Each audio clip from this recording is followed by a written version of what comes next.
আজকে আমি আপনাদের সাথে শেয়ার করব বাসায় তৈরি করা আলুর ফ্রেঞ্চ ফ্রাই। দেখেন, অনেক মজা হয়েছে কিন্তু আজকে আলুর ফ্রেঞ্চ ফ্রাইগুলা। আর আজকের এই রেসিপিটা আমার মেয়ে নিজের হাতে করলো, ওর অনেক পছন্দ, মাঝে মাঝে ও করে থাকে।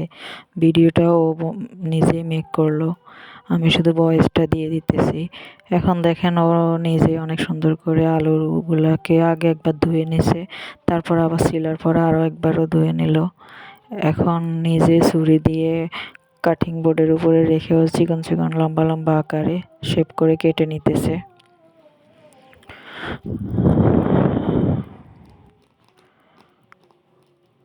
আমার মেয়ের রেসিপিটা আপনাদের কেমন লাগলো একটু কমেন্টের মাধ্যমে জানাবেন, তাহলে ও আরও উৎসাহ পাবে।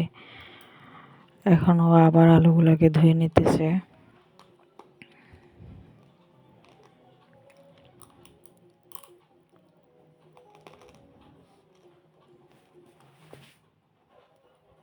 আলুগুলা ধোয়ার পরে কিছুক্ষণ হালকা একটু লবণ মেখে ঢেকে রাখা হয়েছিল। তারপরে এদিক দিয়ে ফ্রাই প্যানে তেল দিয়ে দিয়েছে।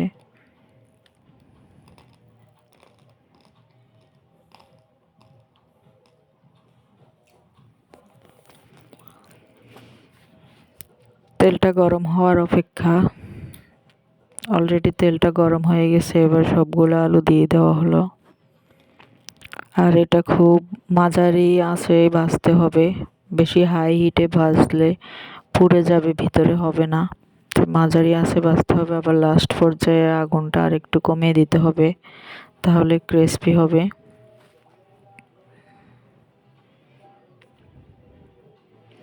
ও মাঝে মাঝে নিজে নিজে এটা বানিয়ে থাকে, এটা অনেক পছন্দ।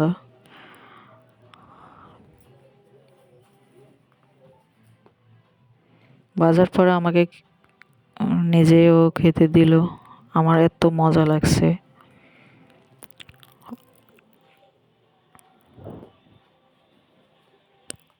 এই ফ্রেঞ্চ ফ্রাইগুলো আপনাদের কেমন লাগলো কমেন্টের মাধ্যমে জানাবেন। ভিডিওটা বেশি বেশি করে শেয়ার করে দিবেন, কমেন্ট করবেন, ফলো করবেন পেজটাকে। আর যারা ইউটিউবে দেখবেন সাবস্ক্রাইব করবেন, ভিডিওটা শেয়ার করে দিবেন।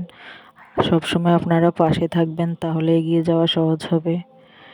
একে অপরকে সহযোগিতা করবেন, সুন্দর সুন্দর কমেন্ট করবেন। এবার সস দিয়ে পরিবেশন করা হবে।